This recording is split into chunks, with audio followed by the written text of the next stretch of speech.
Hey guys, welcome to a new story in the series of the differential. In today's part we are going to move forward to the next stage, so stay tuned for that. In a previous video you saw how we removed the ring wheel body from the differential.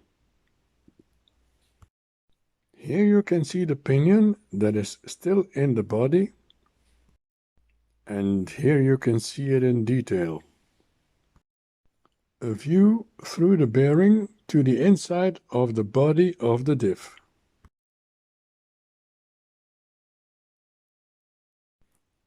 And here you can see how much the wear is showing on the bearings. To remove the bearing on the opposite side of the ring wheel, we had to be very inventive, because there was nothing underneath the screw to push on, as you can see here.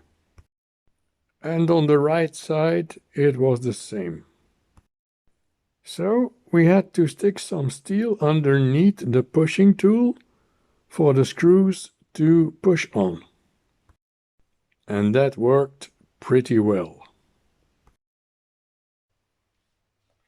So this was a small addition to the previous video, just to make it complete and to avoid the questions about removing the last bearing on the body of in opposite side of the ring wheel.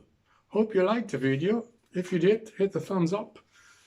Consider subscribing, and I will see you certainly in the next one. Peace.